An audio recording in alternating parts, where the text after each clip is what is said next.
What up, though? How you doing? You doing good? Me too. It's been hot as fuck out in this bitch. Oh, it's like 70 degrees. All the hoes come out. All of the hoes coming out right now. Showing all that ass. I'm not mad. You been bundled up. Is it warm where you are at yet?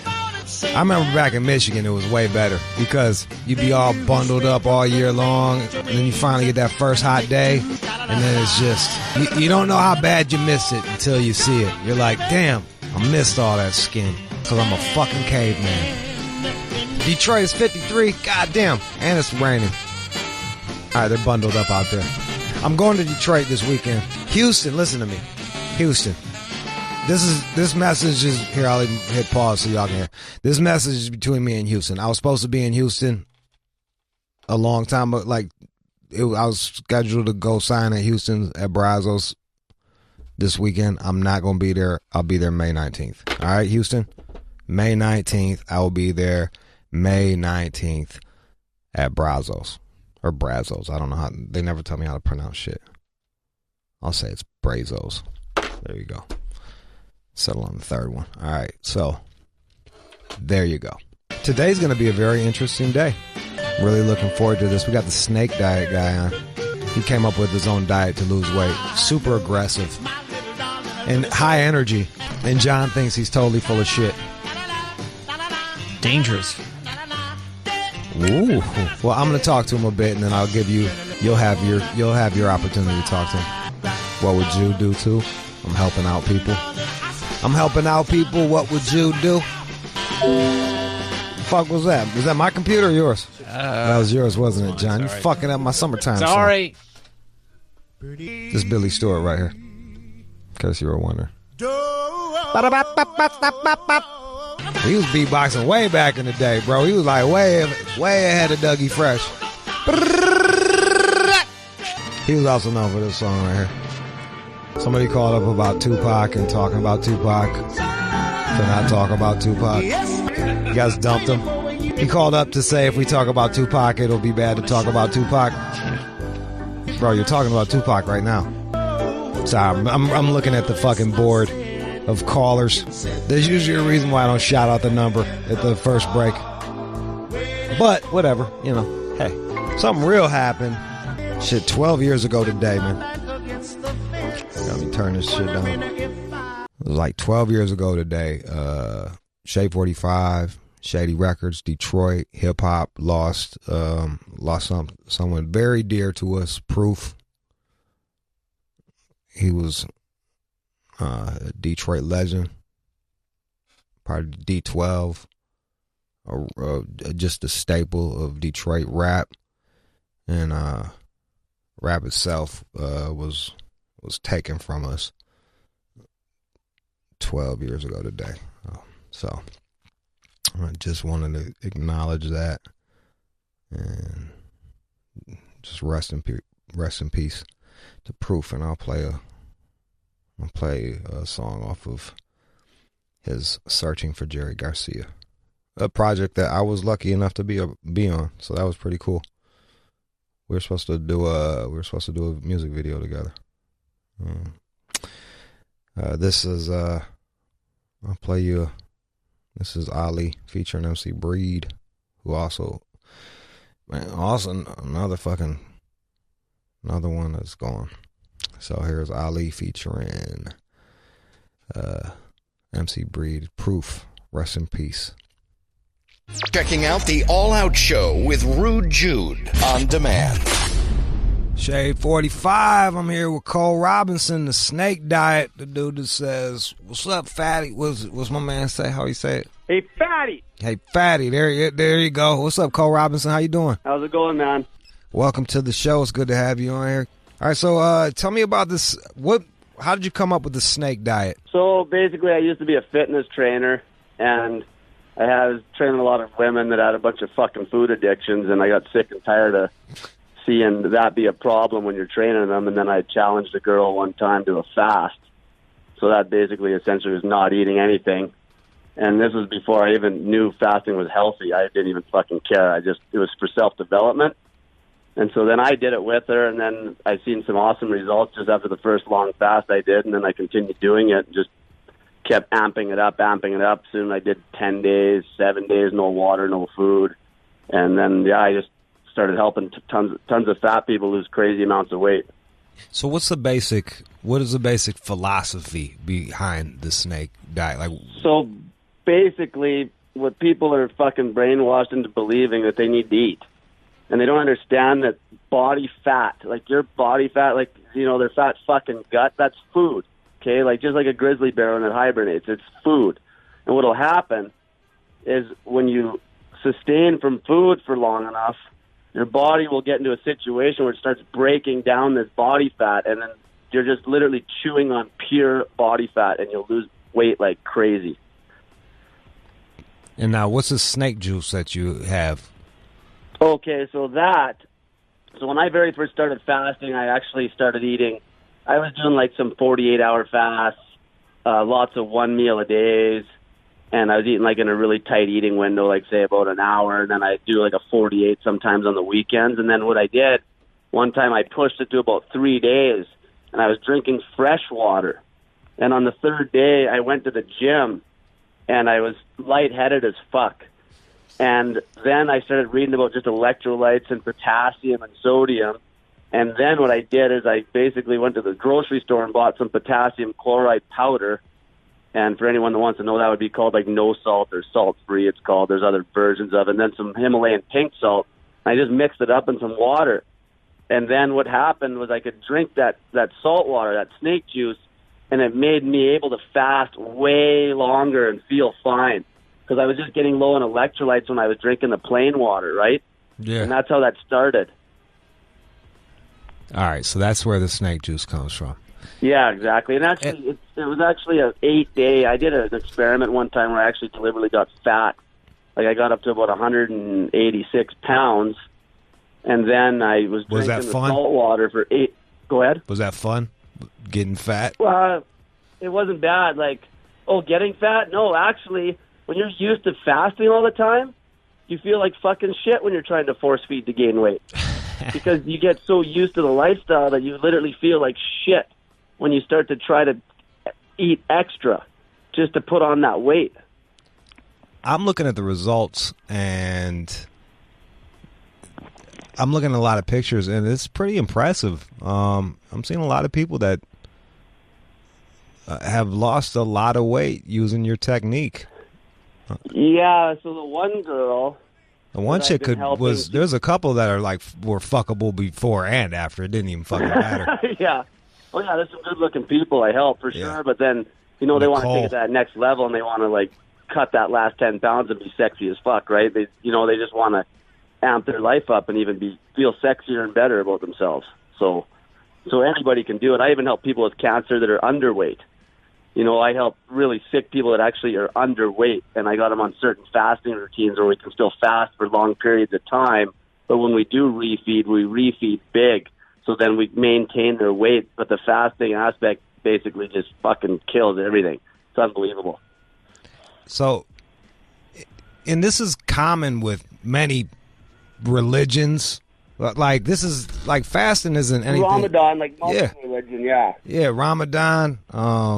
The Jewish used to be common with every religion, even Christianity. But the thing is, nowadays, and there's tons of Christians in the States, but fuck, they've mainstreamed the religion so much that nobody fucking fasts anymore. If you go back to the olden times, they were still fasting like crazy. And in fact, when they couldn't explain the science, a lot of the crazy stories they talk about actually were fasting when people get into ketosis, fasting forced ketosis. What's ketosis? That's how it happened. There was no science to back it up, but they would fast. What is ketosis? So basically, that's what I was talking about. So when it starts eating the shit. What's that? Sorry. Ketosis is when the fat starts eating itself. Is that ketosis? Exactly. Okay. Now but the thing is though, there's a ketogenic diet, which is different. You're eating food that's low carb to try to get in ketosis, which takes forever. And then there's what I promote, which is fasting forced ketosis. And say if you started a fast today, and I'm like, okay, Jude, start drinking this fucking salt water. What you do, you go to the store, you buy some ketone strips, and when you piss on these strips, if they show some good color, it usually takes about 48 hours maximum, then at that point you're roasting body fat when you show ketones in your urine. And that's what ketosis is when you're using fat for fuel, but we're using body fat for fuel. That's why I call it the ketogenic body fat diet as a joke, because we're not using fucking bacon grease as fuel here. We're using our own body fat. So that's why we're losing so much weight. Cole, let me just let you know that I am on board with this. I think that fasting, I don't do it myself, but I used to do it back in the day, and I would fast once a day every week, and I actually did feel good doing it. Well, you should see, like, even if there's some listeners listening now, like, that have type 2 diabetes, like, I've reversed so many cases of type 2 diabetes, it's not even funny, and I'm talking quick. I'm talking people had a fucked up liver, because type 2 diabetes is not fucking genetic, okay? It's just people that are just fat pigs and can't stop eating, and they get a fatty liver via, you'll have, like, non-alcoholic liver disorders where it's just from eating too much sugar. And when I get them fasting, their liver will heal up, and what will happen is their blood sugar will correct itself, and they'll actually get to the point where they could handle a sugar load again down the road without having crazy high blood sugar. Because what it is this liver resistance to insulin, and that's why people end up with type 2 diabetes, because their liver is so fatty, and that's how you heal it with the fasting. I have guys go 40 days on that snake juice, and he lost 60 pounds, and he was a type 2 diabetic. And it was like we cured him that quick. It's easy to cure. Your Instagram is snake_diet_wizard, and then you got snakediet.com. I'm looking. Scroll through the pictures for me, John. John, don't even worry about the phones. Just there's one girl there. I'll tell her story. It's pretty crazy. Her name's Samantha. She's actually from Alberta, Canada, same as where I'm from, and I've been helping her. And she lost 200 pounds in a year. Damn. And I don't think, and that's with no exercise. What do you do with all that skin? 37 years old. 200 pounds, Jesus Christ. So she's losing about 18 pounds a month, and she literally did nothing. How many days would she have to fast? Sorry? How many days was she fasting per month? So she was mostly doing 48s and 72s. And then she'd do some long ones, like, 5-6 days. And she did do a 30-day straight recently, right at the end when she was pretty much down all the weight. Damn. She did 30 days in a row. But, like, anybody could, if you do, like, 72-hour fast, 48-hour fast, and you're a fat ass, and you're doing these small like these tiny little refeeds, when you feel like death, like, you don't refeed unless you feel like you're, like, death. And then you have a small refeed and keep it going. And you can lose, like, you'll lose anywhere from a half a pound of fat to 2 pounds or a pound and a half a day. Like, we're Weight Watchers. People are paying $60 a fucking month to lose, like, a pound a week. Like, it's the biggest scam in the world. All right, so I hear you, Cole. I think you're onto something. My producer John thinks that you are a sham.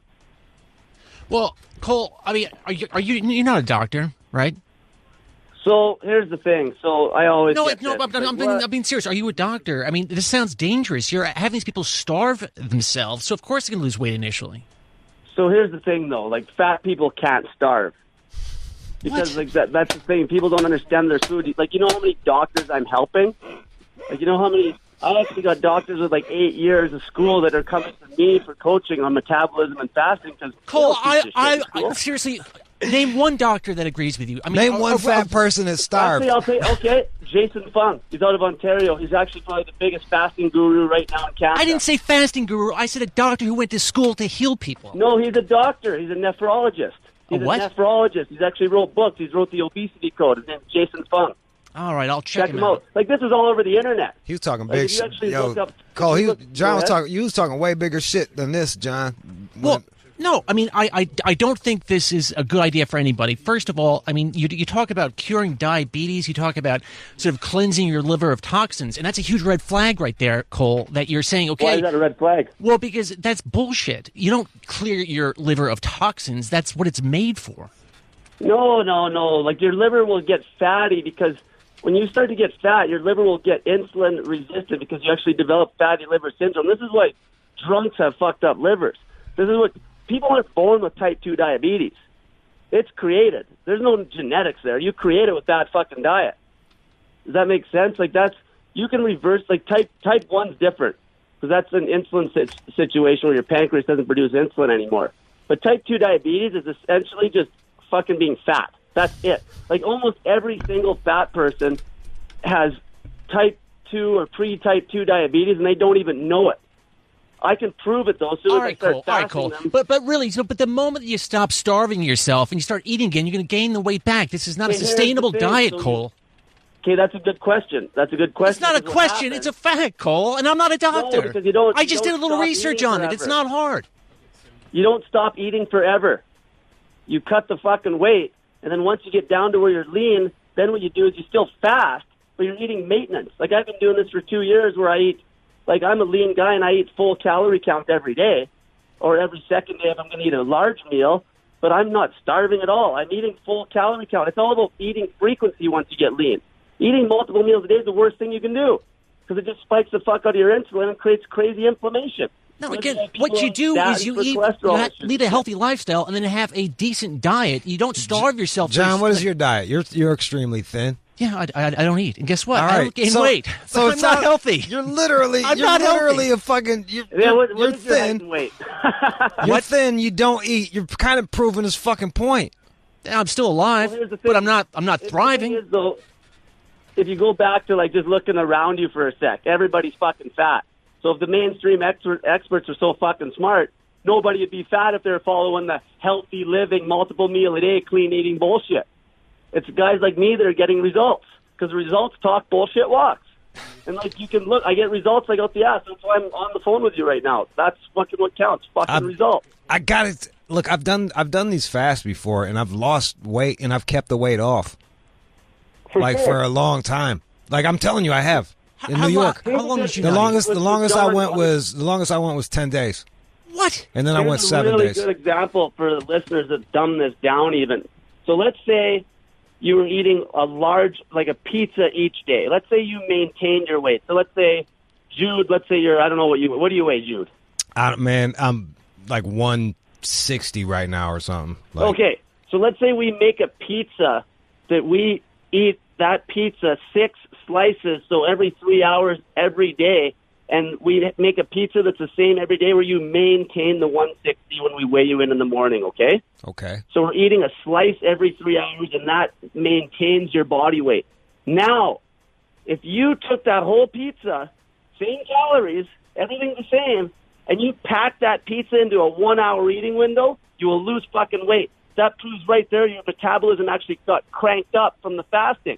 Because now we could actually eat more food, because you're going to be losing weight eating the same pizza, but all we did was fuck with the eating frequency. This is what happened to me. When I started this, I didn't change anything. I was eating the same food. All as I did is I just took all my food and I started packing it into a 2 hour eating window, and then I started losing weight like crazy. Same fucking food. So you're just saying that people are just fat asses and they need to stop eating so much. So, yeah, well, the thing is they're never, when you eat multiple meals a day, you can never beat food addiction. And that's what I do. I motivate people to beat food addiction. Because what will happen is that first 48-hour fast, or however long people go, it's a bitch. Especially, I've had coffee addicts that, like, literally, like, they're puking sometimes because they're having such bad withdrawals, which just goes to show how fucking bad coffee is. Anything you have withdrawals from is fucking trash when you take it away from your body. And you get to that 48-hour stage, and all of a sudden you feel like this euphoria because you just forced the ketosis with the fasting. And then you actually, you've got through that sugar issue.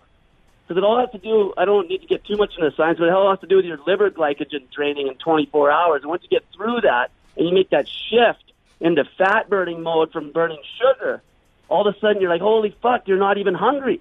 And then that's what happens. Sometimes I'll have people fast, and they'll actually go to refeed after 4 or 5 days, and they don't even want the meal, because why would they need the meal? They got 500,000 calories of body fat on their body they got to burn. Like, we're talking somebody that's 100 pounds overweight. We got, like, 1 pound of body fat's going to give you, like, 1,500 calories, like a pound of actual human body fat, because it's not oil. Like, people think it's 3,600. But say about 1,500 times 100, you know, you're talking like 150,000 fucking calories. What do you say to You that? just have on your gut. John, what do you say? Well, I say that I need to speak to an actual doctor, a scientist who has looked at this diet to, believe any of this shit. The guy's not a doctor. But understand it's not a diet, though, right? It's a lifestyle. It's fasting. It's been around since the Stone Age. Like that's starving. how fucking we evolved. We evolved to fast. Let me ask you this: what's more natural? Essential for optimal human health. John, what do you think is more natural to us as humans? The history of us, a regular meal, fucking once every 3 hours, or fucking meals spaced out in long periods of time. Do you think it was that easy for us to get calories like 20,000 years ago? No, but I think you could go by and then have a pear, maybe a coconut, and get your food there. You got a point. So the way you got to remember though, I'm dealing with people that aren't in a natural state, because back then nobody would have been a fat ass. So we got to get a little bit radical to lose the fucking weight. You see, because here's the thing: when people don't lose weight quickly, they get demotivated. That's why people fucking don't. That's why the fucking fat loss industry is massive, and it's a huge scam because nobody gets motivated. Like I help people for free. All right, so right there, Cole. like my intention. Cole, let's take some charge. calls. We got Taboo in Michigan. Go ahead, Taboo. What up, though? First off, John, you a bitch. And I'm a wrestler, or at least I used to be. Now I coach. And this diet, the snake diet he's talking about, same thing wrestlers and fighters been doing forever, man. And it's the same thing we make the fat kids do when they didn't make weight. You just stop eating for like a day or something like that, and your body starts going at the fat instead of just what you're putting into it. That's why, like, they say, just getting rid of fat. And then, I don't know, like, for the most part, like, we, like, once we make weight, then we, like, eat a bunch, like, eat a couple of big meals after that and get our weight back. Yeah, and essentially, like I say, I'm dealing with people that are in an unnatural state, right? Like, we're dealing with some very obese people. So what happens once people actually get lean down to a natural state where they're actually fucking, like, lean where they should be, then you basically mild back the eating frequency a bit, maybe go to a meal-a-day routine, maybe throw a 48-hour fast in there once a week just for good health measures, because as soon as you're fasting long periods of time, you keep the insulin low. High insulin is the leading cause of inflammation.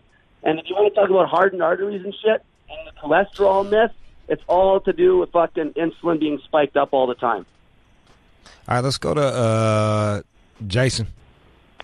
What's going on, man? Go ahead. Hey, question, Cole. I work out like 4 or 5 times a week, man. I eat like a fucking psycho.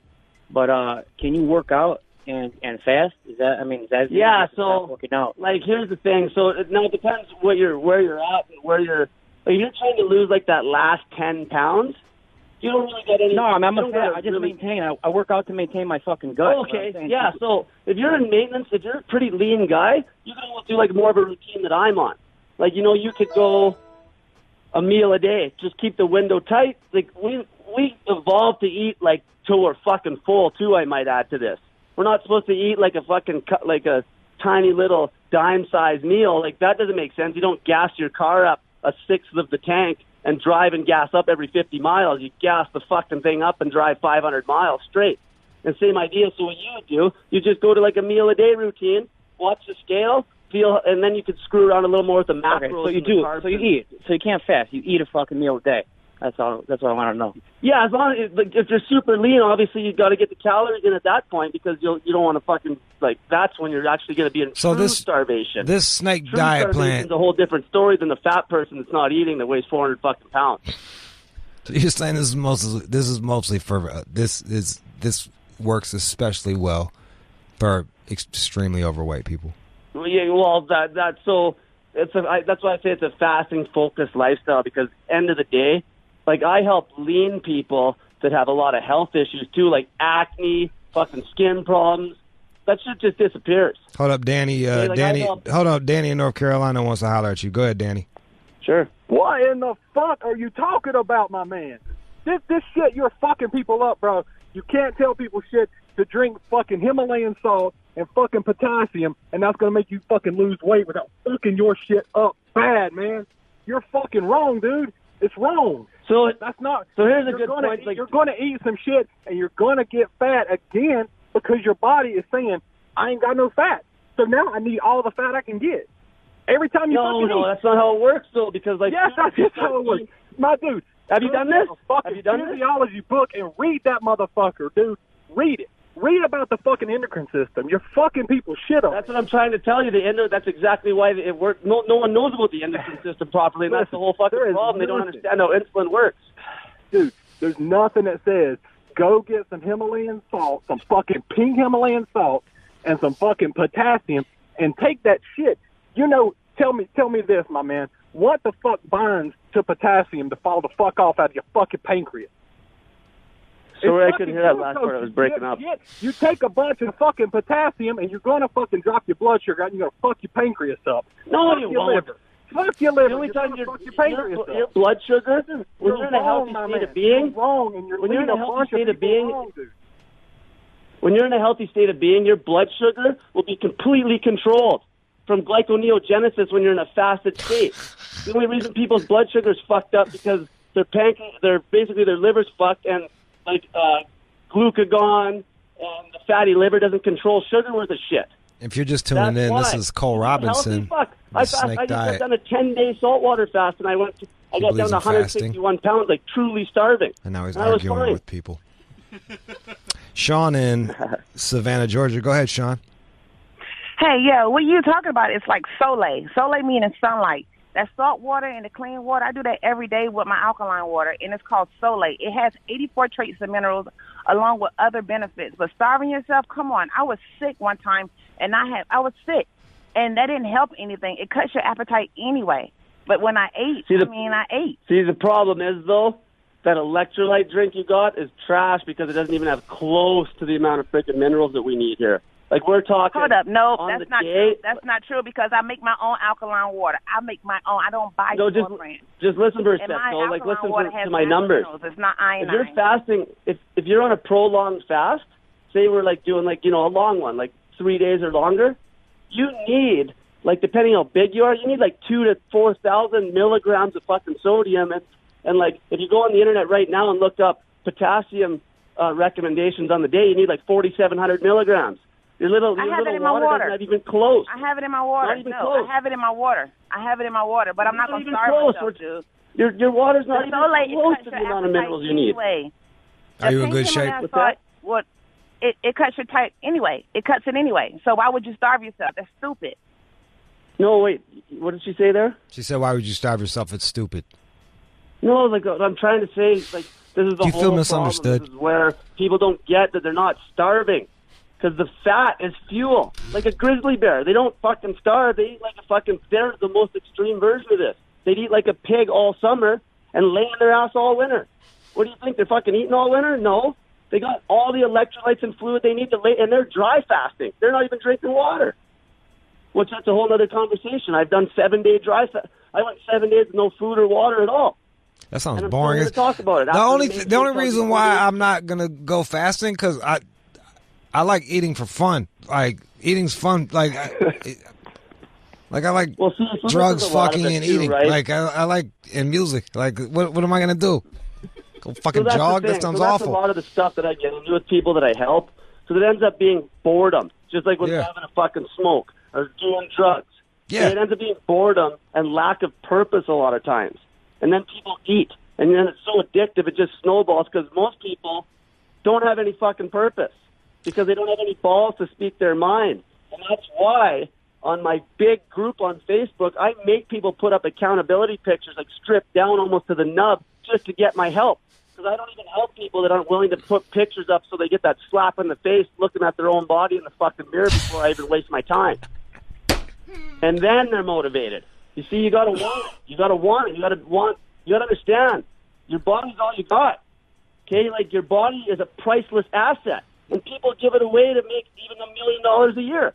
And they kill their health till they're 50, retire, they think they're going to live the American dream. You know, retire when they're 65, die of a fucking heart attack. Vanessa and Hayward. That's where the problem starts. Okay, wait a minute, hold up. Because I'm over here listening to you talking right now as if you need to eat one pizza in an hour, and if you eat it in an hour, you're not going to gain as much weight as if you eat it over an extended period of time, because that is not true. This exactly. Calories That's that you guaranteed. put into, whether or not you're maintaining that amount of exercise, you're going to gain that amount of weight if you're consuming that amount. Everything's staying constant. Everything else staying constant. So don't put exercise in the equation and shit. Everything's staying constant. If you took the same fucking food you're eating every day and you pack that into a tiny ass window, you will lose weight like crazy. That's the only thing that's constant right now is what you're preaching. There's a difference between fasting and there's a difference between encouraging somebody to be anorexic. And that's what you're doing. You're jeopardizing people's mental health. So that anorexic argument. That anorexic argument is a crock of shit. Because for one, no, it is I know a lot of people. It is I know a lot very of valid people, argument. and I don't know one person who's actually died of anorexia. You know how many people I know that die of obesity? Like about 30 fucking million a year. People die of obesity and people die of anorexia. People die walking down the street. That still doesn't validate your argument. What I'm saying is that I actually have helped girls beat anorexia with fasting. Because they're not fasting. They're still food addicts. You see, when they eat, they fucking end up binging on a bunch of shit. See, this is all about self-development and discipline. And that's what I teach. Like, just like the fat people are food addicts. The anorexia people are food addicts just the same. And you know what's actually funny? These are all first world fucking problems. Because you know how you cure anorexia? You throw that anorexic out in the fucking bush for 2 days, and then they don't have easy access to food because we're too rich and we got all this food, and I guarantee they'll eat the asshole out of a deer fucking in like a day because all of a sudden it doesn't matter when the fucking world hits them. All right, man, we'll leave. We got Miguel in Denver. Miguel, go ahead. Hey, what's up, Rude? Go ahead, Love man. your show, man. Yeah, thanks. I'm type 2 diabetic. Right? I'm type 2 diabetic. They actually call me type 3 diabetic because mine's caused from alcoholism. I had half my pancreas removed along with my spleen and my gallbladder. But I'm here to back him up. I'm sorry I didn't catch your name in the beginning. Man, just get to it. What was your name? Just get to it. All right, well, all right. I've lost 75 pounds fasting along the way, and it's benefited me so much. I can't even begin to say I lost so much weight. All right. I actually have a video on YouTube, and it's called How to Cure Type 2 Diabetes, and I actually have a full-on testimonial with the girl, with the paperwork and everything, and I coached her, and we beat it, and like basically she had diabetes, and then there's no diabetes. All right, Cole Robinson. Like Cole, thank you. I appreciate you for coming on. You can hit him up on Twitter for questions or to tell him to fuck off at Snake Diet on Twitter at snakediet.com. You are not a doctor, but you have your own theories, and I'm seeing results with a bunch of your people with the before and after pictures. They look pretty fucking impressive. Cole, thanks for calling up. You're welcome. Taking the heat, standing in the pocket, and I love haters. That's how I got here.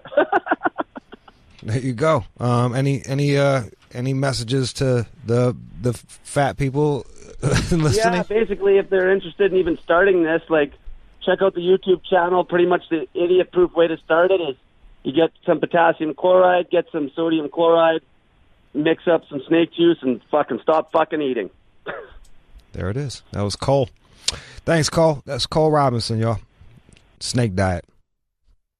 We're done. You are checking out the All Out Show with Rude Jude on demand. Hey there. How you doing? How you doing there, champ? Hey there, Buster. What's up with you? Having a good time? Are you doing good? Well, then you don't need me. You going through a rough patch? Well, guess what? I'm here. I'm here for you. If you're having any kind of problems, I want you to pick up the phone and I want you to call me. 888-742-3345. 888-742-3345. Call up right now. Got problems with your girl? Fucking lay it on me. Problems with your guy? I'm a guy. I know how we think. Problems with your folks, problems at your job, any of that shit. You call up right now, 888-742-3345, and you holler at the kid. I'm a life coach, and I'm a life coach your ass. Life coach the fuck out of you. Call up right now. It's What Would Jude Do? It's coming up next.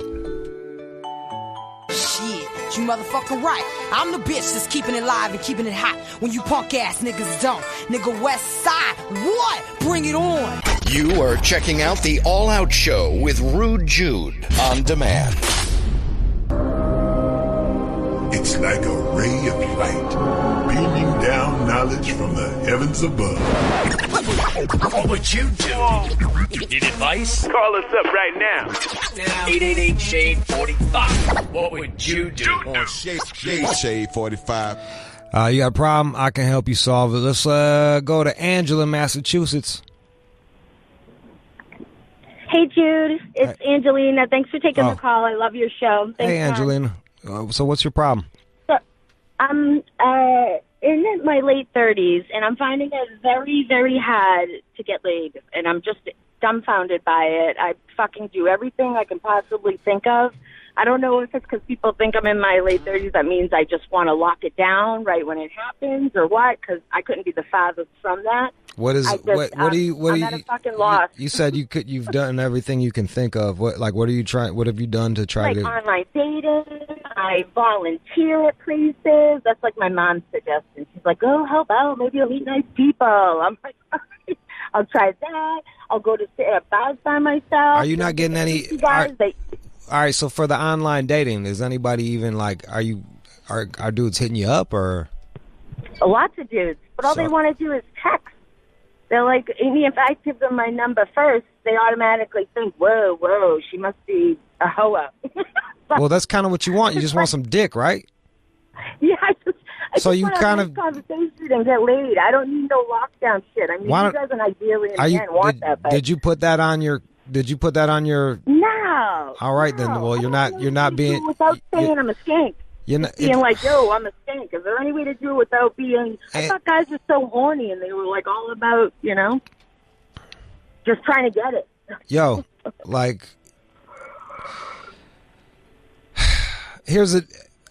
I think a lot of times with older women, people do feel like they want relationships, so they shy away from them. So you kind of do have to be a bit upfront about your needs. I look like I'm in my 20s too. That's fucked up. I'm sure you're beautiful. I've never had any complaints. That's why guys want you to ask them out now. But it's fun. It's funny. Look, yeah. Cats, like, I'm not arguing that cats turn lame and motherfuckers are afraid to talk on the phone. Laid with the frustration. I know, but like, look, the idea that you say that you think that it's skanky, what you want to do. Well, that's basically being a prostitute, just saying, I want to get laid. I don't want to do it like, no, you put on your fucking dating, you put on your dating profile, not looking for anything serious, just fun and conversation. Whatever happened to the dudes that would try to pretend that they were into you, go out on a date, get laid, and dip? I'd rather that. Fuck. But at least you guys used to lie and put some effort to it. Now I want a girl to ask me out so I can fuck her over. Get the fuck out of here. That's so stupid. You're sending out mixed signals. Like, you don't want to just fucking get some dick. You want to be courted. You want all of that shit. Well, I don't need to have no crazy courtship or anything, but going out for a couple cocktails to me is pretty nice. I mean, yeah, that's looking. You know what I'm saying? Yeah, I hear you. So yeah, the first time you meet up, you meet up out somewhere. You let motherfuckers know what you want. If you say you're not fucking ugly, then you're getting swipes. But even ugly chicks get dick. Or maybe you're being too picky. Maybe you need to. Maybe you need to fucking lower your fuck. Maybe you're not as cute as you think you are, and you need to lower that bar. Well, I got laid plenty in the 90s and the 2000s. It seems to just be a girl. That was 20 years. You got dick. You claiming dick from 20 years ago. No, up until 3 years ago, I've been getting it pretty consistently when I like it. But now that the cell phone camera's out and every guy thinks his fucking junk or his stomach is fucking the shit, I think that's a little bit of, maybe that's my problem. That's a turn off to me. All right. You have a six pack. Whoa, that just to me that's a tool. All right, then don't fuck them. I don't even know what this. Look, oh my god, Angelina, you're not being honest with yourself. You're lying to yourself. Figure out what you want, and then do the things that you need to do to get it. If you just want some dick, fucking say it.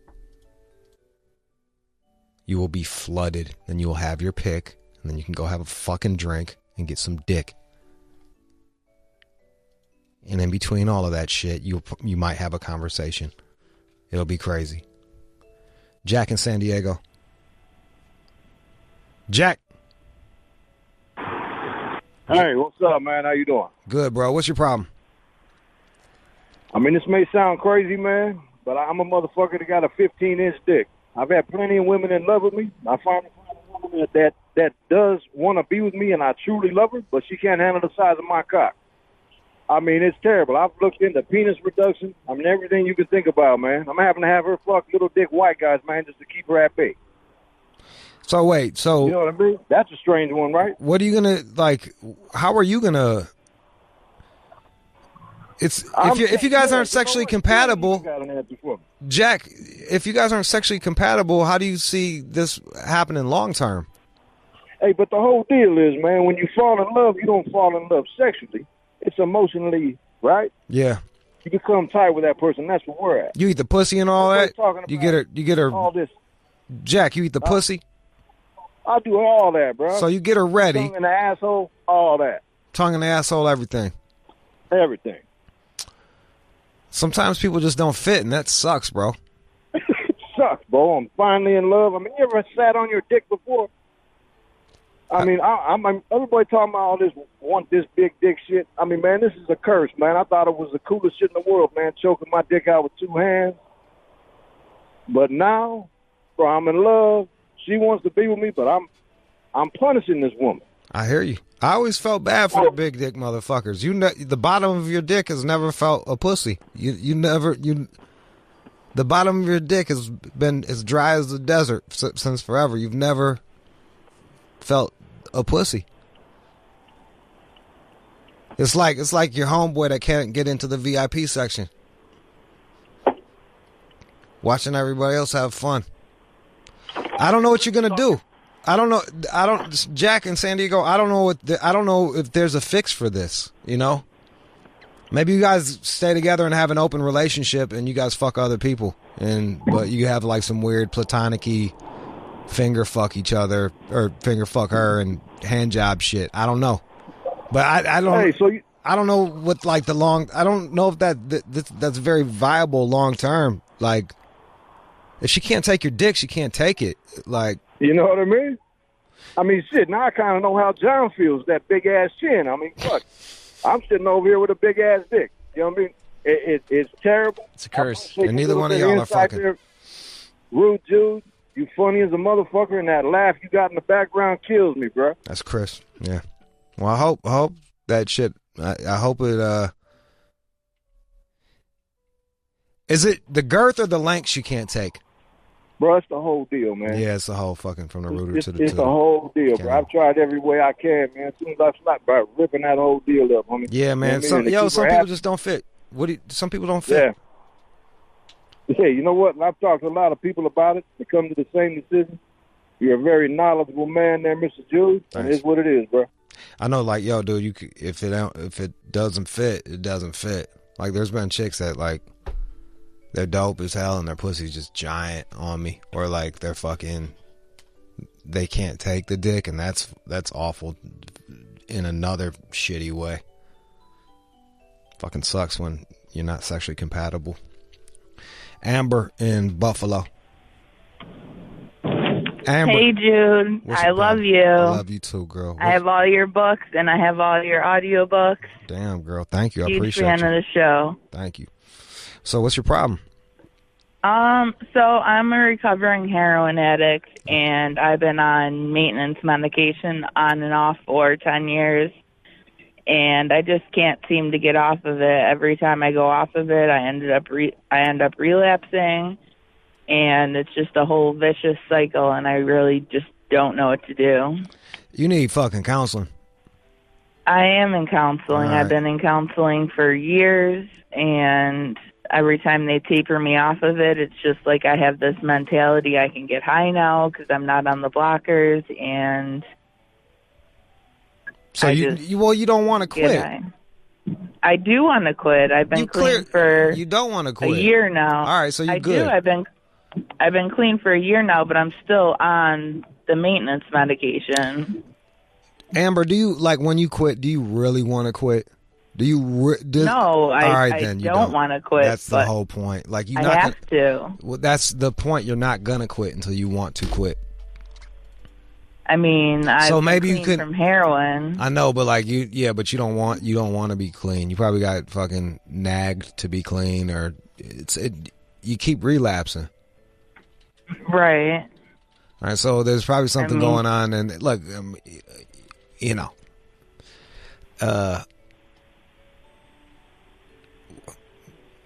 there's probably a reason. I know that for me, when I do drugs, there's a reason why I do drugs, and I probably should go talk to somebody or some shit like that, and it might help me with not doing it so much.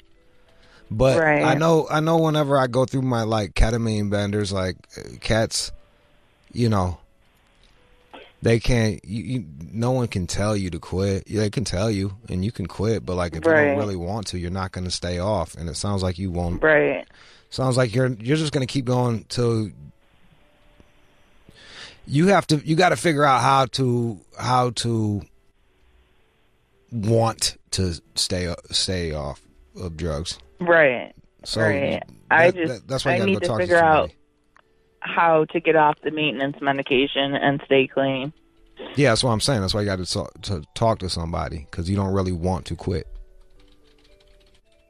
Right now, you're just taking shit to stay off the drugs. You don't want to, though.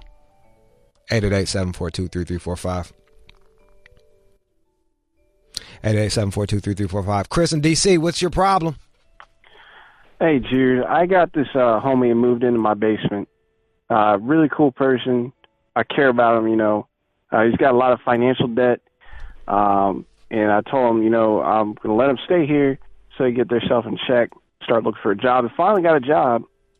And telling me now that they're thinking about quitting because they got some health thing or this or that or the other. Talking about going back to school. It's about the third time I've heard it. How long has this guy been living in your house?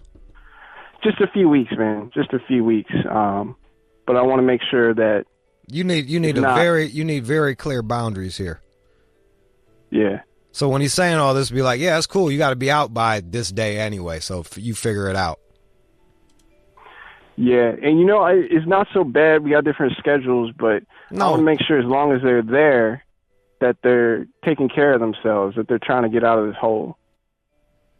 First off, it's nice that you're being a friend, but it's not your job to fucking do this shit.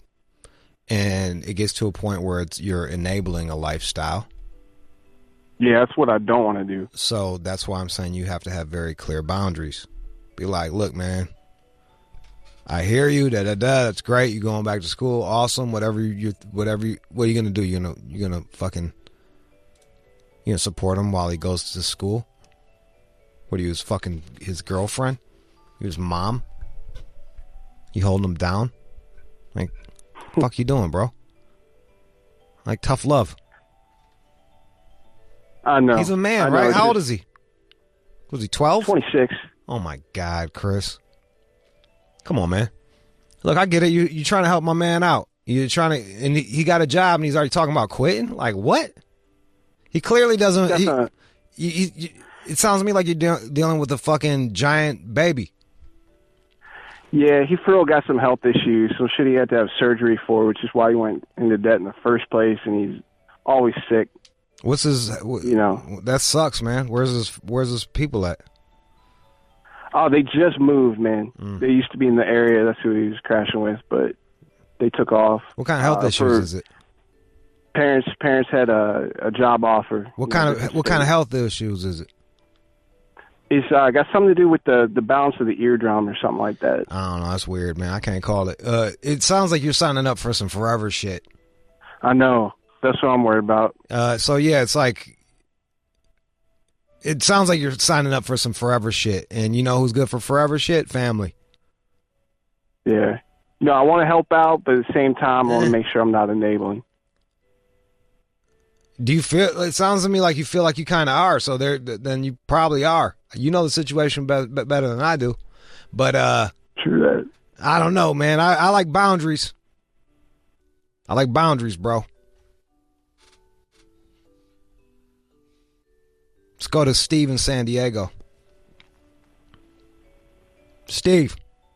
Yeah, what's up, man? What up, though, man? What's your problem? Oh, man, I gave my girl an STD. What kind of STD? Chlamydia. So what happened was, so I got it or whatever. I got treated for it or whatever, and, I was avoiding, sleeping with her and all of that. And then when I ended up sleeping with her, I ended up catching it back from her. Because she had it and didn't. Okay. You know what you can do? I know it sounds grimy as fuck, but like you can do like the fucking.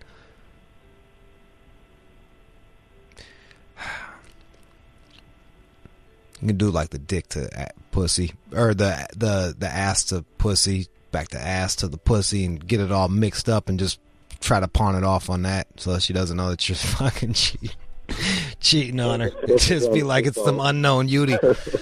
I'm sure they'll give her the same fucking thing. Be like, no, it's probably from that. It's probably for us. Shouldn't have gone ass the pussy on you. Sorry, babe. Yeah, but the thing is, when she gets tested for it or whatever, they're going to tell her what she has. So that's the problem. That's when you just be like, no, it's probably just deny, bro. Like, I hate to sound like a dick here, but like, deny. What do you, or you can sit her down and be like, hey, I fucking, I burnt you. I cheated on you and burnt you. That shit ain't gonna go good, bro. Well, I know. So these are your, but if you do say that, just know that she might break up with you, and guess what? You would deserve it. Yeah, you're right. You would deserve it. So maybe that would be something for you to learn from. Like, how you gonna go raw? Like, how you gonna cheat and go raw? That's the thing. I don't even remember if I strapped up or not. That's the crazy part about it. What, you was like drunk or some shit? Yeah. All right. So now we know that you shouldn't. That you got a. Yo, if you're doing that shit, dumb shit like that, you need to check your drinking now too. Yeah. Like, shit ain't a problem until you make it a problem. So, and if you blacking out, not knowing whether you fucking went raw or not, like, whoa, bro. And this is coming from a functioning drug addict. You know what I mean? Like, come on, man. Yeah, man. So you got options. You got options. And a lot of times, look, man, I did that. Me and my girl did that to each other, man. We thought we would cheat. We did dirty. We had like nasty sex, and we thought we cheated on each other, and was like super mad. And turned out it was just us having disgusting sex. So that can happen. Chill out on the fucking drinking, and you're gonna have to figure out how you want to play this one. You got a couple ways to do it. Either be square or fucking deny. But like, you can, or you just continue fucking her with chlamydia and stay having. You guys can just have forever chlamydia. You want to have forever chlamydia? Nah, gotta get rid of this shit. Have that shit leaking all the fucking time? Something like that. Not quite leaking, but you can definitely. It's warm. I know that feeling. I've had it. Yeah. I've had it, bro. It's not comfortable. All right, we're going to play a song and come back. We got a bunch of fucking people. 888-742-3345. 888-742-3345. Do not go anywhere. It's what would you do? And we're going to come back with more calls. I don't know what it is, but this two-time music, it just does something to me. Punch you in your face, motherfucker, I knock your teeth out. Every time I come. You are checking out the All Out Show with Rude Jude on demand. It is What Would Jude Do? You got a problem? Call me up. Let's go to Mike in Vegas. What's up? Jude, what's happening with you, brother? You got it, man. What's going on? Man, so long story short, man, I found out I've been sleeping with my barber wife for the last year, bro. I moved out to Vegas about 4 years ago, found a new little barber shop, went out, met a woman. She told me she had a dude. That wasn't my business right there. If she was willing to put it out, I was willing to take it. And I got invited to the NCAA basketball, the championship game. Barber invited me over, come to my house, man, check out the game, yada, yada. Get there, introduce me to these people in the house, takes me to the backside of it, introduce me to the lady who happens to be his wife. Oh. Now, in a situation like that, like I already told her, that's done with. I can't mess with you anymore. But what I don't want to happen is she tell this motherfucker, and while he's cutting my hair, giving me the shave and all that, he put the razor across my neck or something like that. Is it my responsibility to tell her, or is it her responsibility to tell him? That's the question. I wouldn't tell him. Let him find out. I don't think. Do you think he can't whoop me though? So if we square up, I ain't worried about that. It ain't even about the fight. It ain't even about the fighting shit. It's just one of those deals where it's like you stop fucking her. You didn't know. You didn't. Hey, if he ever asks you, be like, yeah, I didn't know. You know, and he be like, why didn't you tell me? Be like, because what the fuck? It's your wife's job. Like it's not my job to fucking be faithful. Right. All right. Like yeah, you tell man, it like every time. I've only done this like twice. No, once in my life. I learned my lesson. It was like somebody's girl tried to fuck me, and I was like, nah, and then I told him, and then it was just weird for everybody. It backfired and shit. Yeah, you tell him he's still gonna. You think he's gonna be happy giving you fucking haircuts? Hell no, and it's a good price too. That's why I go there. Yeah, and fucking edge you up and shit. Like, come on, man. And the thing is this, like, yo, he's got a rap, bitch, and that's or whatever. Like, she's probably gonna fuck somebody else. Like. And that's the bad part about it, because she got everything. She got that good, that all the way around, man. And damn, it's sad. It's sad that it had to be him.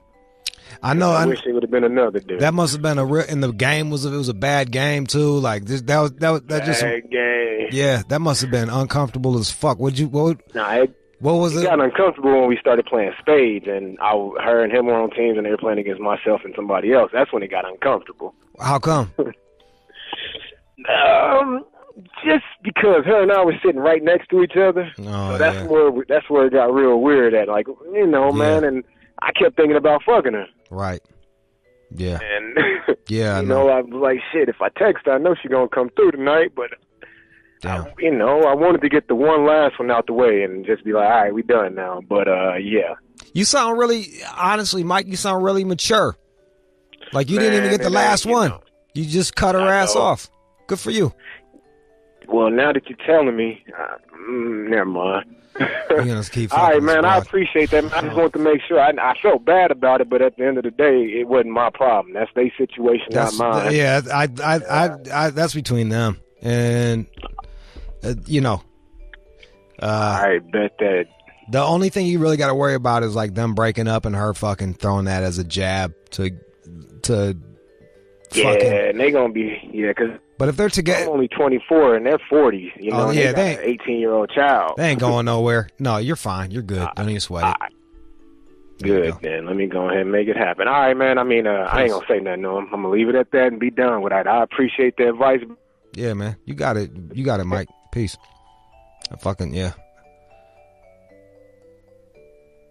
I know when girls cheat, when girls cheat with me, I don't want to see who the fuck it is. I don't need to know. That's between y'all two, man.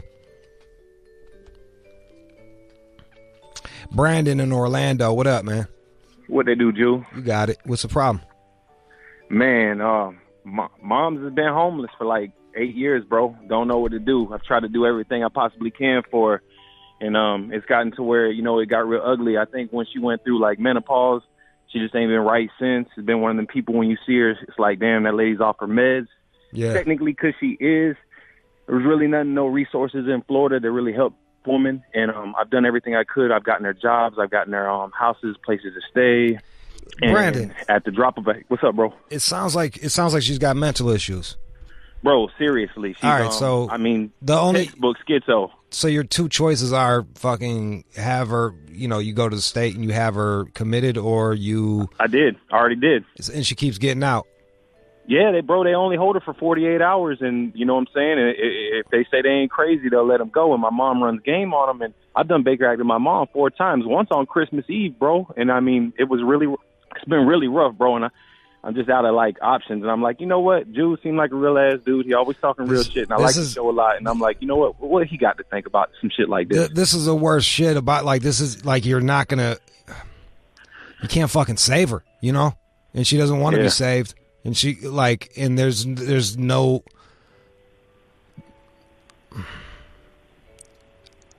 I know this sounds out cold. I would probably leave it alone, man.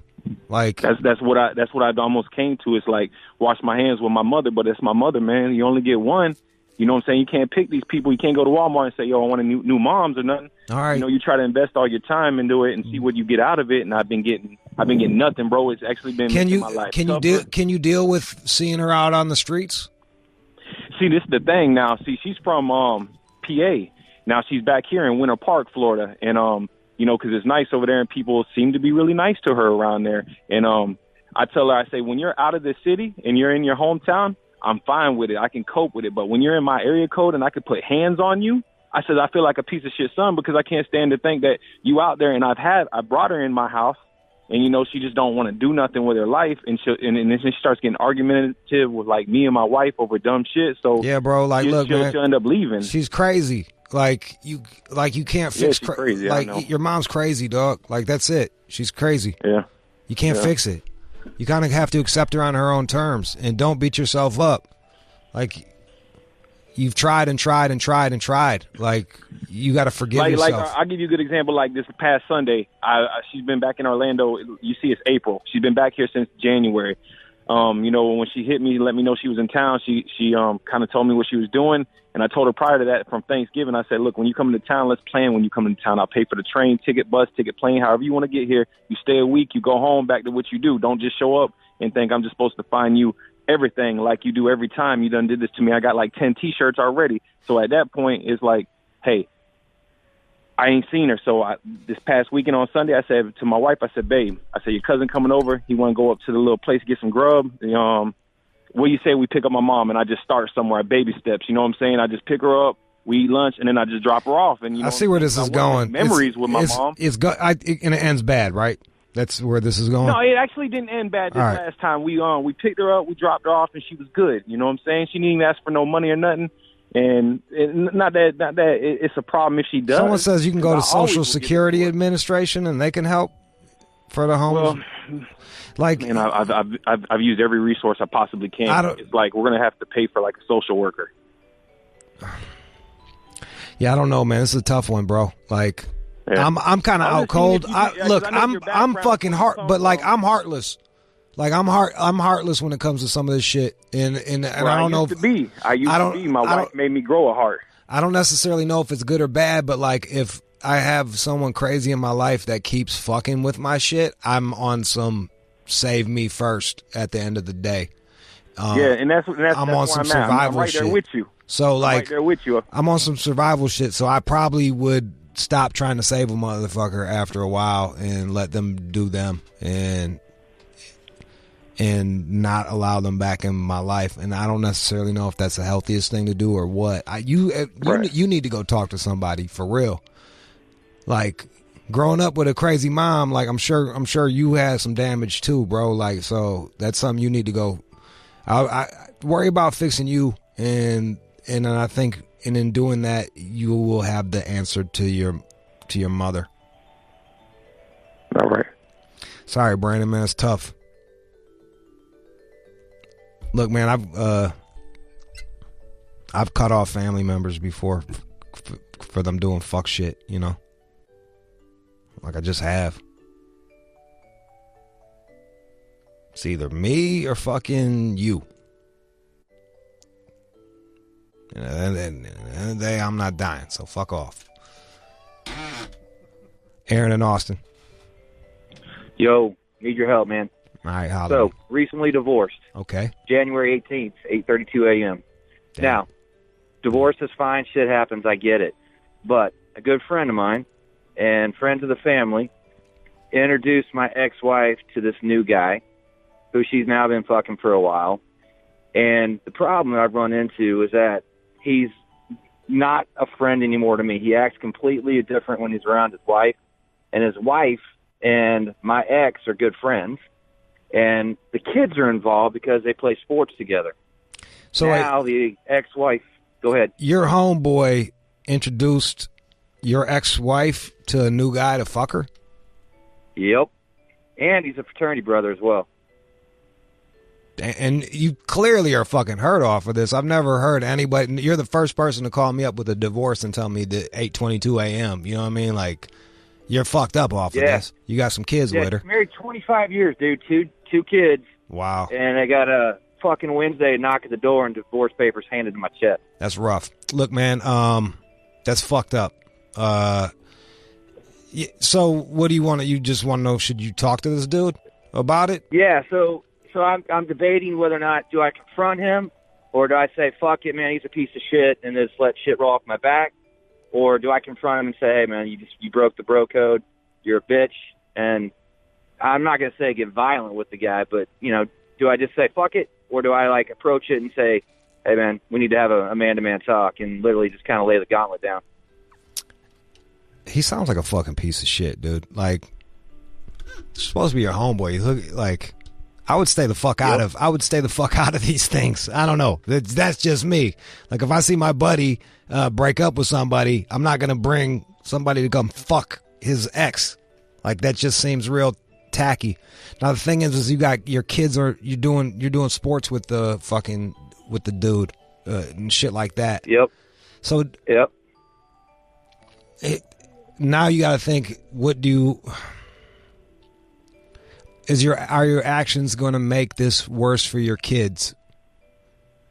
Is you checking him going to make it worse for the children? And if the answer is yes, then I suggest that you just fucking remember that this dude's a piece of shit, continue living your life, and try to find joy in watching your kids, like, do good at sports and shit when you're out there. Don't focus on that fucker. See, here's the problem, Jude, and this is the reason why I want to confront him, is that his girl is mouthing off to her son while my son is in the car sometimes with him about shit. So now your kids are getting involved. All right, so why don't you just fucking take your kids away from, like, just separate the shit.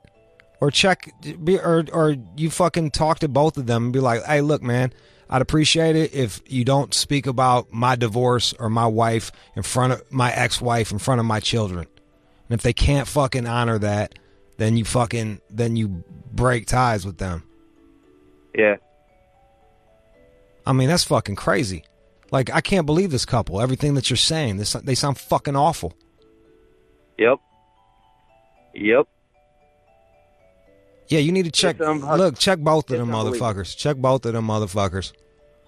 But most importantly, it's about keeping your name and your wife's name out her fucking mouth while your kids are around. That's the main shit. All that bro code shit, push that aside. It's protect your fucking kids. Yeah. All right, man. Crazy, eh? Yeah, it fucking sucks, bro. That sucks. I feel for you. All right. 888-742-3345. Everybody that I can't get to, I'm going to talk to you off the air right now. We're going to go into music, and I will talk to everybody that's calling up right now. I got you. 888-742-3345. That was What Would You Do? Stay on the line. I got you. You are checking out the All Out Show with Rude Jude on demand. Hey, guys. Did you miss any of the show? Go to Sirius.com/on demand. Listen, on demand. That's a la carte. Fucking a la carte. Whenever you want. Whenever it's convenient for you. Because it's your world. Look up All Out Show and you can just fucking listen. You held your own, John. Get snake diet guy. He's just flat out wrong. So many. I mean, but I'm not a doctor, so I can't meet him on every point. But he's just fucking wrong. And some with diabetes shouldn't do that. I don't know. What do you say? Them pictures look pretty fucking impressive, though. These pictures look impressive as shit, and people do fast. So I don't know. Snake oil. Snake juice. Snake. It's funny. It's so close to being like a snake oil salesman. You know what I mean? And one more thing. The guy, he says, is a support of his that's a doctor. He's just one of these starvation guys, too. I mean, they're all in this Still club. a doctor. He still went to fucking medical school. As far as we know, something's wrong. Something's off with that doctor. I don't know, man. I think a lot of them... you like doctors. Doctors... How often are they actually healing? You know what I'm saying? Not really. They just give you fucking... They just give you drugs. You're so cynical. They just give you fucking drugs. Yeah. I am... Have you seen the fucking methadone shit? Like, yeah. Of course I'm fucking cynical. All right. These are fucking doctors. I'll give you that one. These are doctors. Yeah, they're fucking... like, straight up turning junkies into fucking worse junkies. With a never-ending methadone cycle. And this is who you want to go fucking holler at? Like, well, these people... Seemed like a good hit at the time, I guess. You know. All right, look. Houston, I was supposed to be there this weekend. There was some flyers saying that I was going to be there this weekend. I will not be there this weekend. I'm going to be in Houston May 19th. So I would not show up at the bookstore if I were you. Unless you want to buy another book. Because I'm not going to be there till May 19th. Son. All right, we got the news coming up next. What's in the news, John? Oh, fucking animals. They're going to make it illegal. About time. That and more. All Out Show, don't go nowhere. You are checking out the All Out Show with Rude Jude on demand. And now, it's time for News from the Chin with John C. Matthews. In Louisiana, bestiality is under debate in the state legislature. So they voted on it, didn't they? They did. So the debate is over. Well, it has to move to another portion of the state government. But what happened was they approved the bestiality bill earlier this week, 25-10, and now they're sending it to the House for another vote. So, but 10 people voted against it. So you used to could fuck an animal last week? No, not exactly. It is illegal. Like, why are they even bringing this up? Like, that's because there's no, or the current law, it's tied to sodomy, and so they're trying to. So you can't butt fuck an animal, but you can, or get your dick sucked from an animal, but you can pussy fuck an animal. Is that what you're telling me? That is not what I'm telling you. Okay. But they tied the bestiality law to the sodomy law there, and so that's considered an unnatural act. Now, of course, again, I'm not saying that anal sex is illegal in Louisiana. So they're just trying to separate the two? Right. Seems like a waste of money. I want to meet the 10 people that are like, nah. And are they like nah because they're anti-gay and they want to keep it like that? Or are they like nah because they're pro-fucking animals? They're not pro-fucking animals. What I could figure out, because the people who voted against it have not really commented on this, but it appears that they don't want to strike down this anti-sodomy law, which is just, again, bizarre to me. And that's that old school Christianity shit. Like, it says you can't sodomize, like you can't waste cum. Like, if you're finishing in the mouth or in a butthole, it's hard to get pregnant. There has been cases where it drips out and drips in. That is not true. And then you're a shit baby. That is not true. I don't believe that. You are. That's how you were made, John. There's no way my parents have had anal sex. I promise you there's no way. Yeah, you're a shit baby. Not a chance. Quit dressing like one. This shirt's clean. There are no holes. No, actually, you look fine today there, John. You look fine. Thanks. So, yeah, I still hold, like, look, man, I'm not for fucking animals, but if I was an animal... Follow my logic. Follow my logic. You ready? Hit me. All right. I'm gonna kill you and eat you, or I'm gonna fuck you. You make the call, and you can keep living. I'll probably take the sex. Yeah, that's what I'm saying. Maybe the animal probably want that shit too, you know what I mean? Like, we're already killing and eating them. We're already all the way over here with them, you know? That would be my debate. If I was on the debate team, that would be my debate for fucking animals. I don't know how long you'd last. I think it's just because of social mores and norms, mores, if you will. And norms. They be fucking the shit out of yo, man. Like I've seen some shit on Vice where it's like that's like they're in some South American countries. Like there's some village up in the mountains where like they just fuck donkeys. Like that's what you do. Man, you just fuck a donkey. That's like manhood. And then over there in the Middle East and stuff, there's seen a couple happenings where like they're just laying into some type of goat or some type of animal. What? And like with the homie watching, so they're not even embarrassed. You know what I mean? Like, so strange. How do you fall in with that crowd? I think it's part of the culture is what I'm saying. That's my whole fucking point. Like some people just be... I guarantee you we got to listen to this fucking animal. I guarantee you. Call us up. I heard some chick to put like peanut butter on her fucking pussy or some shit. Ugh. Had the dog lick it off. Well, I did come across a few mentions. Man, there's been some girls that I fucked where I'm like, the dog is just a little too possessive. I be looking suspect in them. I'm like, man, this dog is a little. What the fuck y'all do when no one's around? I'm like, you have to put the dog out the room. Got some fucking white pit bull mean mugging me in the corner and shit. It's hard to stroke out on that. What were you gonna say? Well, one of the guys who's involved with this bill, they hate sodomy, and I bet you they all get their dick sucked. And I hope they eat the pussy, because oral sex is considered sodomy. Is it really? Yeah, it's not just oral. Anything that doesn't fucking push procreation, I believe. You want to look up the sodomy? What is sodomy? Yeah, they just hate that shit. And of course, that's related to the gays. Sexual intercourse involving anal or oral copulation. Love it. I rest my fucking case, Your Honor. Because why? Because they want you to procreate, grow the church, grow the tribe. You dig? So they came up with that shit. Like, nah, you ain't finna. That's why masturbation. That's why masturbation's frowned upon. They don't want you wasting none of that nut. You put that all up in her and have some fucking kids. So one of the guys. So what's that? I'm bullshitting, man.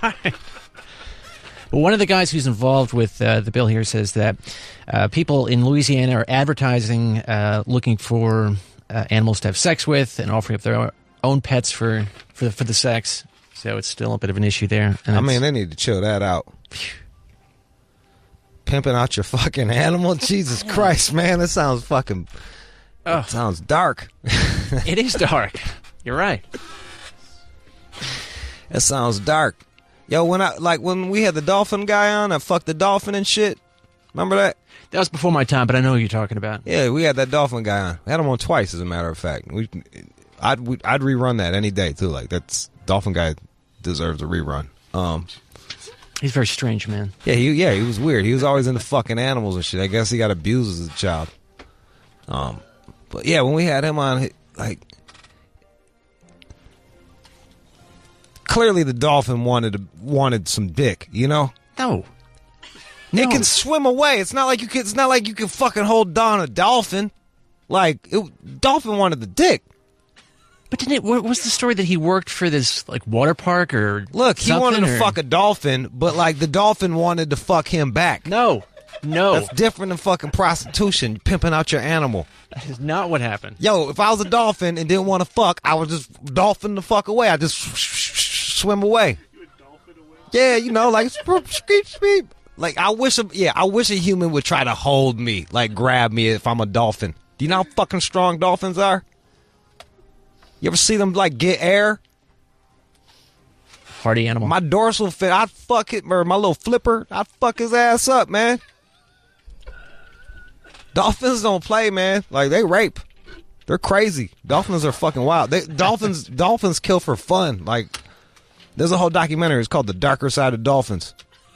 When the hell did you watch that? I watched it. There's a couple good ones. There's like the darker side of dolphins, and there was one that was all about pigs. But like the darker side of dolphins was fucking, man, them motherfuckers are assholes. Anyway, you shouldn't pimp out your animals. That's what I'm saying. Don't pimp out your animals. Not cool. Look, it says right here, BBC says that cute and cuddly dolphins are also secretly murderers. I told you, man. Murderers. Dolphins will kill a motherfucker just to kill it. Like, that's what humans do. They just kill to kill. Dolphins are highly intelligent, man.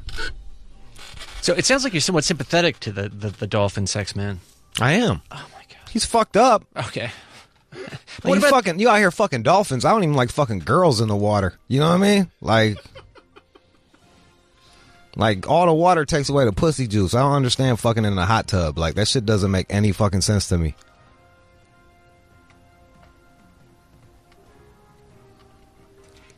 It's actually less wet in the hot tub than out of a hot tub. So whenever I describe bad pussy, it's like, I always say it's like dolphin pussy. Because it'd be like rubbery and dry.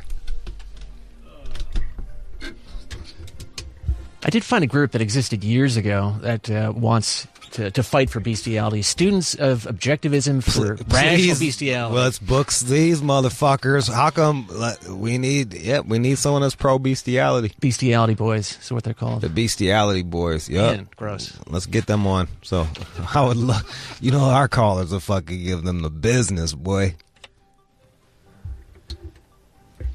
I'd be willing to hear them out. I want to hear their argument. I wonder if they do the whole "you can kill them, but I can't fuck them" argument. I think that's how motherfucker anthrax came about. Like, fucking from the goddamn. I think a lot of diseases came from us intermingling with animals. Flus came from us being close to animals. I don't know if it's like having sex with them.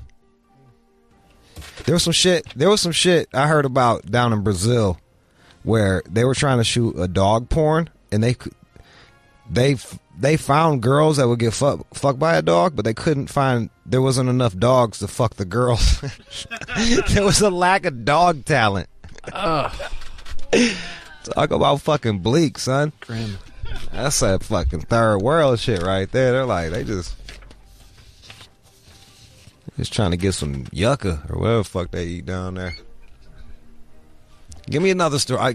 We can't do like 10 minutes straight of fucking animal fucking, dude. Like, just give me another story. All right. So, life expectancy, it varies greatly among the states here in the U.S. Can you guess? Who dies first? Yeah. Mississippi or West Virginia. You nailed it, Mississippi. Yeah. Don't live there. Mississippi is like leads the country in everything bad. Shout out to Mississippi. I love y'all. Like, one of these days, like, if I wasn't so sick, I'd come out there and like go do a book signing. But like, fucking teen pregnancy, illiteracy, obesity, all that shit, infant mortality, Mississippi. So it just stands to reason that's when you. I mean, if you have a high infant mortality rate, that's going to knock your average down right there, isn't it? I would think so. Yeah. Can you guess where the best place to live? I'm going to say somewhere like Pacific Northwest, like Oregon or some shit like that, or fucking where they die the oldest. What about a nice sunny place? Why? Oh, you think Florida? Really? No. Oh, I can just tell you. Arizona. Hawaii. 81.3 years of life. It's got a high Asian population as well, which might play into it. they live long? I don't live know. well? I always be seeing the old ass Asian motherfuckers in Chinatown and shit out and about doing their shit. They be doing like, or you go to the park and they'll be like doing the fucking that energy shit. That it's not Tai. Is it Tai Chi? Yeah, they be doing Tai Chi together. Like they're like 1,000, you know, fucking doing Tai Chi.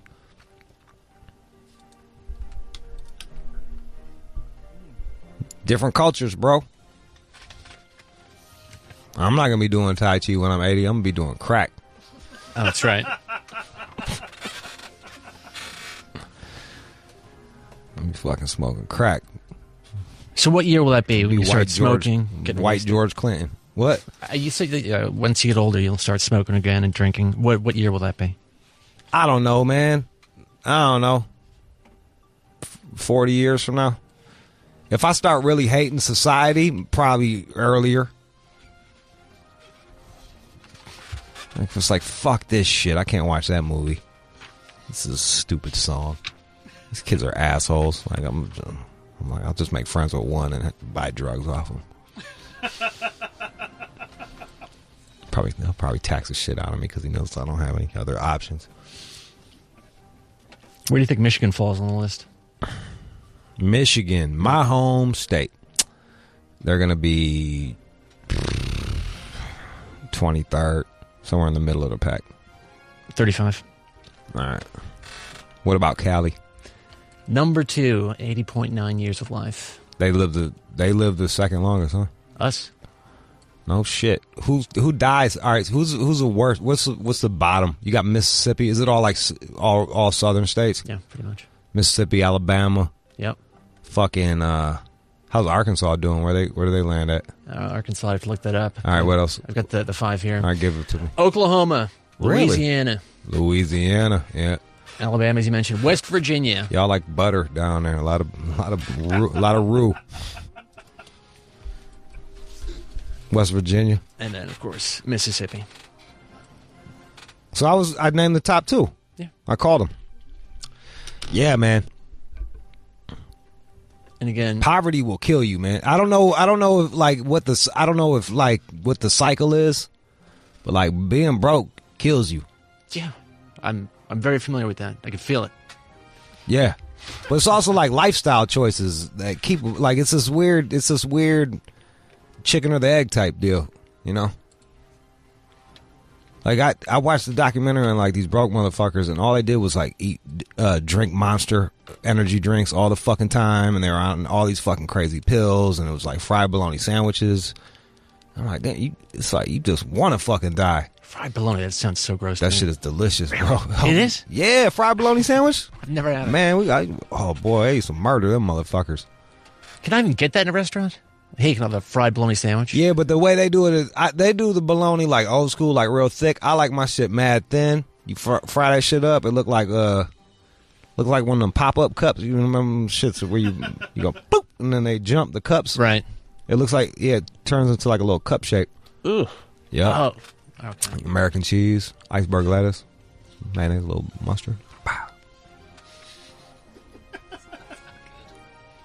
Now, what my WT friends, hood friends, they do Miracle Whip, which is fine, but it's too sweet for me. But like, what am I gonna do? Turn it down? We didn't get to have bologna at my house because we were fucking hippies.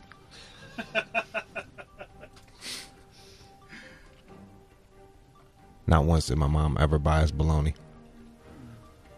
We were we would be dead broke and she would buy like one item from the health food store. Oh.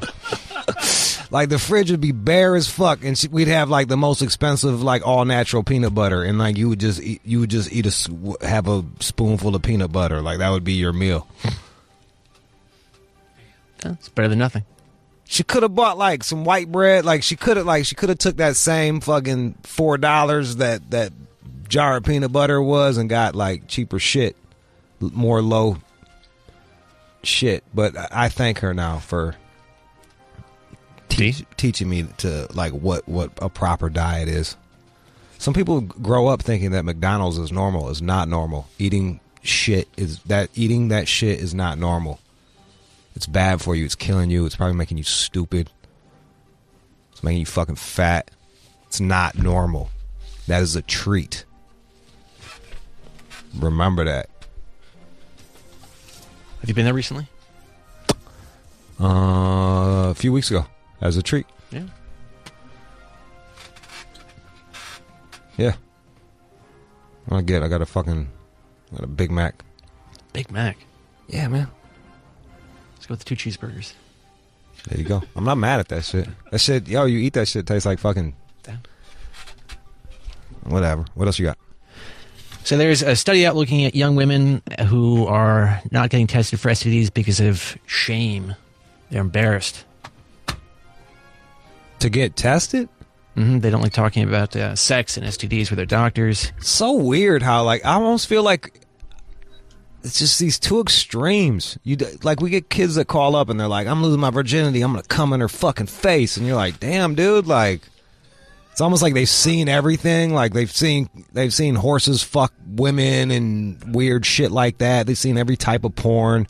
See people get beheaded and they're like really callous. And then you got this shit on the other side where it's like, I don't even know, jaded maybe is a word. I don't know what the word is. But they just don't give a fuck. And then you got like chicks that it's all like we're in the Victorian era. They're afraid to talk about their vaginas. 51% of the young women responded that they don't want to bring up topics of sex in discussion with their doctors. How many people were fucking... Looks like... I always ask these questions. I know, and I put a little note next to that? it. Sometimes they don't say. Sometimes they don't say. Well, that would be a quick they don't say answer. Still waiting on it. Yeah, I know. I put a little underline next to it. Yeah, there you did. That's several thousand. I'm okay, putting there in the you ballpark. Go. All right. Okay. So 51%. That's not that big. It's kind of troubling. They just didn't... What did they say exactly? Well, that they just don't like talking about sex or STDs with their doctors. Just a huge portion of them. I used to not like getting tested because I wouldn't want to know. You know what I mean? Like, I wouldn't want to get an AIDS test because I'm like, I might have that shit. You know what I mean? Like, I've been so grimy, I might have it. So you would avoid getting tested then.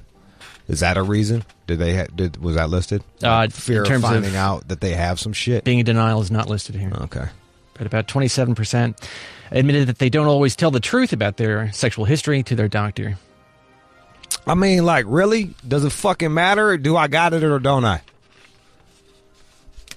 I always found that weird when I went to the fucking gay clinic to get tested. Shout out to the gay clinic.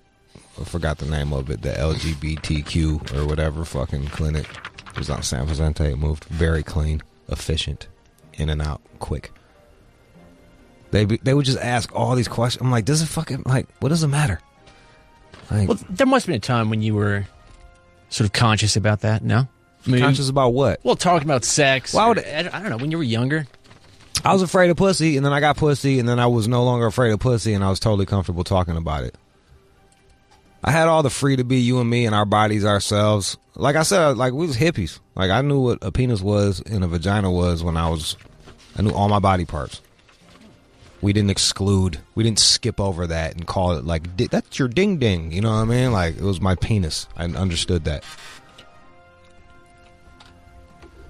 Did your parents teach you about sex? No, my neighbor, this one guy was really cool. Doesn't sound used to give me popsicles. What? Yeah. Yeah, who do you think? Yeah. My mom and dad. They were like, I don't even remember when they taught us. That's how fucking young we were. Oh, come to think of it, you told me that your dad gave you a porno or something like that. Wasn't that it? Yeah, he was kind of fucked up. Sorry to bring that up. He was fucked up. That was me. Yeah. Yeah, he gave me porn mad young. I got issues. I had issues, man. Whatever. I'm good now.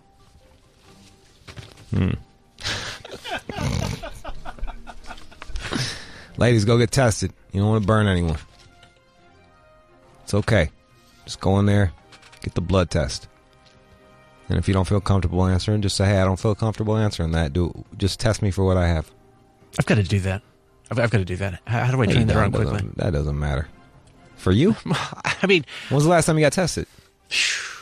On the side of the road, I don't know, last year, some van. For just for AIDS, right? Something like that. You didn't get the whole thing? Man, go to the fucking, you can go to any clinic, just go in there and, like, have you pee and take blood and just have them test you for everything. The whole shebang. Yeah. I'm on it. I just got my shit a couple months ago. On that. Feels good. Like, stabbing, like, knowing that you're not spreading nothing. Like, it feels fucking... Well, I'm not really spreading much of it right now. That's the truth. You don't want to give that dog anything. Yeah. No, I do not. No. It's funny, man. Like, you're the one getting fucked by a dog, and I'm the one that's defending it. Defending your right. Be fucked by that pet dog of yours. Dog's only getting bigger. We're bringing in the fucking dog whisperer for you, so you can learn. You're welcome. Thank you. All right, man. That's the news. You are checking out the All Out Show with Rude Jude on demand. That was a show thanks to Cole Robinson.